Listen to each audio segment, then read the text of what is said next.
Friends welcome to all. This is Chandu. మనం ఈ వీడియోలో పొలిటికల్ సైన్స్ గురించి తెలుసుకుందాం. What is political science and what are merits and what are concepts are there in political science. అలాగే what is the scope for political science and what are the nature points are in political science. At the same time why we do study political science in our daily life. ఈ concepts గురించి బ్రీఫ్గా తెలుసుకుందాం. అయితే ఫస్ట్గా political science మనం చూసినట్లయితే intermediate స్టాండర్డ్లో, అంతకుముందు 10th స్టాండర్డ్లో మనం సోషల్ స్టడీస్గా అది పొలిటికల్ సైన్స్ మనకి చదువుకుంటాము. అలాగే ఇంటర్మీడియట్లో హెచ్ఈసి, ఎంఈసి, సిఎస్సి గ్రూప్స్లో సివిక్స్గా పొలిటికల్ సైన్స్ని మనం చూస్తాము. అలాగే డిగ్రీ స్టాండర్డ్స్కి వచ్చేసరికి పొలిటికల్ సైన్స్గా, పబ్లిక్ అడ్మినిస్ట్రేషన్గా, పాలిటిక్స్గా డిఫరెంట్ గ్రూప్స్గా, డిఫరెంట్ సబ్జెక్ట్స్గా మనం డివైడ్ చేసి చదువుకుంటాము. అలాగే పీజీకి వచ్చేసరికి మనకి మాస్టర్ ఆఫ్ ఆర్ట్స్లో కూడా పబ్లిక్ అడ్మినిస్ట్రేషన్గా వేరే డిపార్ట్మెంటు, పొలిటికల్ సైన్స్ వేరే డిపార్ట్మెంట్గా డిఫరెంట్ డిపార్ట్మెంట్గా మనం అవే కాన్సెప్ట్స్, అదే థియరీస్, అదే టాపిక్స్ ఉంటాయి. బట్ సిమిలర్ చాలా తక్కువ వేరియేషన్తో మనం చూస్తూ వస్తుంటాం.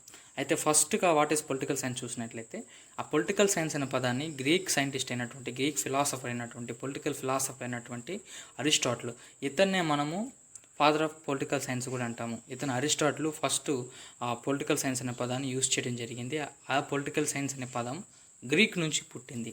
పోలీస్, POLIS, పోలీస్ అనే గ్రీక్ పదం నుంచి పుట్టింది. అయితే గ్రీక్లో పోలీస్ అనే పదానికి సిటీ స్టేట్ అని, సావరెన్ స్టేట్ అని అర్థం వస్తుంది. అలాగే సైన్స్, సైర్ అనే పదం నుంచి పుట్టింది. దానికి meaning to know, to study అనే మీనింగ్ వస్తుంది. అయితే మీనింగు ఏదేమైనప్పటికీ గ్రీక్ పదం నుంచి పుట్టినప్పటికీ ఇది పొలిటికల్ సైన్స్ అయ్యింది. కాబట్టి ఈ పొలిటికల్ సైన్స్ అని అంటే మెయిన్గా political science is the study of state and government. ముఖ్యంగా మనం చెప్పుకున్నట్లయితే పొలిటికల్ సైన్స్ అనేటువంటిది మెయిన్గా స్టేట్ని, గవర్నమెంట్ని స్టడీ చేసేటువంటి ఒక కాన్సెప్ట్గా మనం చూడొచ్చు. Is the understanding of the state that is principle and deals underlying its organisation and activities. అయితే రాజ్యము, ఇక్కడ స్టేట్ అంటే మనం రాజ్యంగా తీసుకోవాలి, రాష్ట్రంగా మాత్రం పరిగణించుకోకూడదు. ఎందుకనంటే కాబట్టి ఇక్కడ పొలిటికల్ సైన్స్లో మాత్రం మనం స్టేట్ అంటే రాజ్యంగా మనం అర్థం చేసుకోవాలి. కొన్ని సందర్భాల్లో స్టేట్ అంటే రాష్ట్రం కూడా వస్తుంది, కానీ ప్రస్తుతానికి ఇక్కడ రాజ్యంగా మనం అర్థం చేసుకోవాలి. రాజనీతి శాస్త్రం అటువంటిది పూర్తిగా రాజ్యము, ప్రభుత్వాల మధ్య సమన్వయంతో మాత్రమే పనిచేస్తుంది. there is a interruption point in the state and government. అంటే రాజ్యము, ప్రభుత్వాల మధ్య సమన్వయంగా పరిపాలన వ్యవస్థని నడిపించుటకు ఉపయోగపడేదాన్ని రాజనీతి శాస్త్రం అని కూడా చెప్పుకోవచ్చు. అలాగే it is understanding of the state and principles and ideal underlying its organisation and activities. రాజ్యంలో జరిగేటువంటి ప్రతి ఒక్క యాక్టివిటీస్ పైన ఇది రాజనీతి శాస్త్రం అటువంటి ప్రభావం అటువంటిది ఉంటుంది.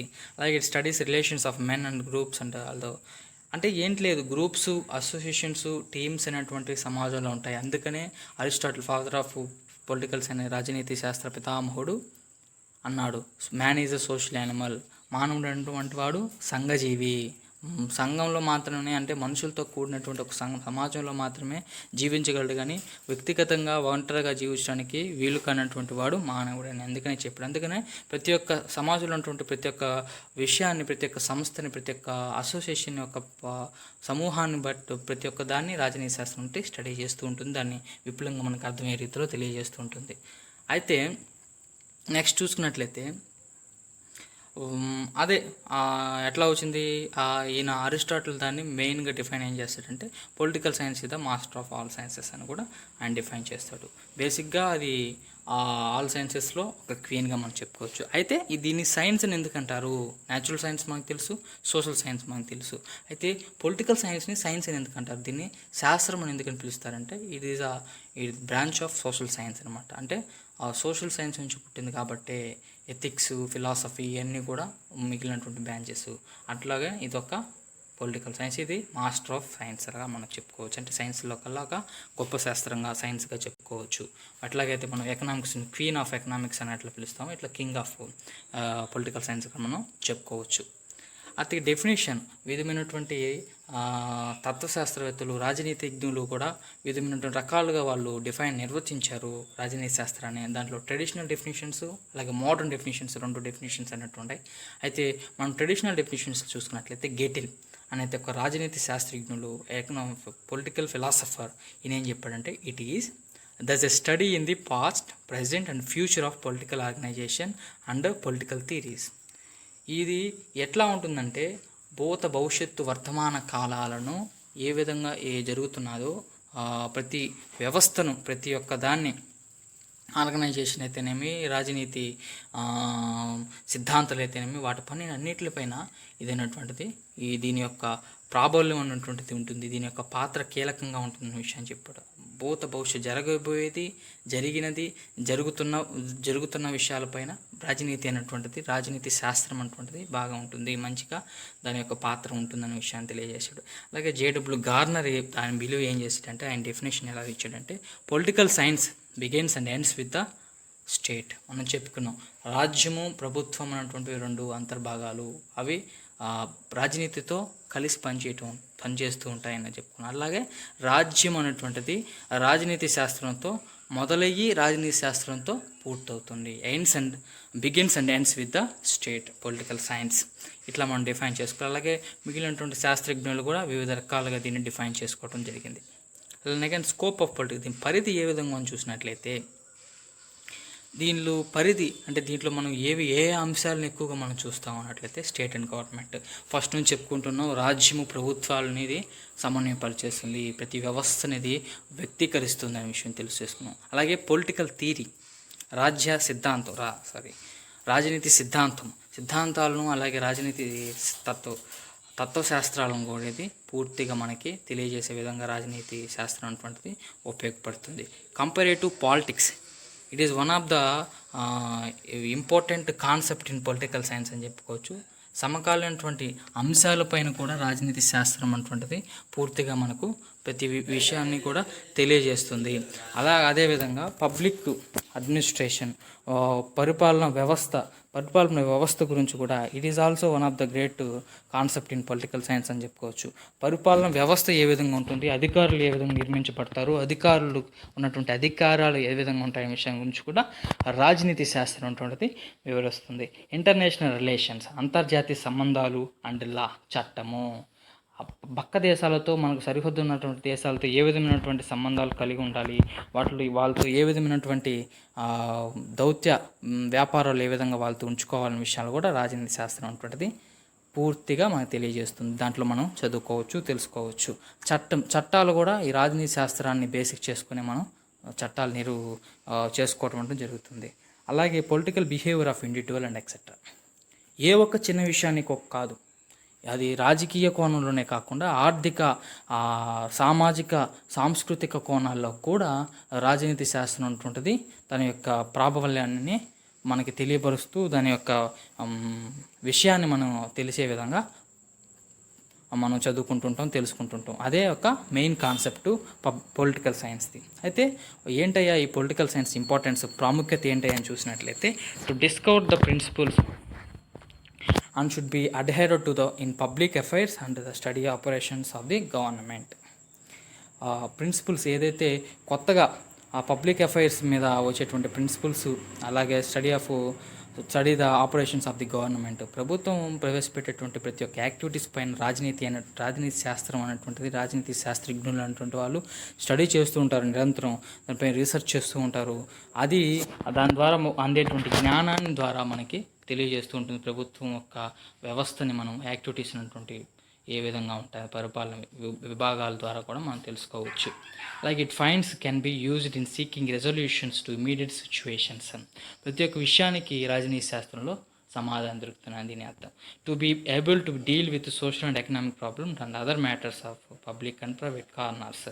ఇది రాజకీయ కోణంలోనే కాకుండా మనం చెప్పుకున్నట్లు ఆర్థిక, సాంఘిక, సామాజిక, సాంస్కృతిక పరిస్థితుల్లో కూడా, కోణాల్లో కూడా దీని యొక్క ప్రాబల్యం అనేటువంటిది మనకి తెలియజేస్తుంది. దాని యొక్క రూల్ అనేటువంటిది కూడా మనం తెలుసుకోవచ్చు.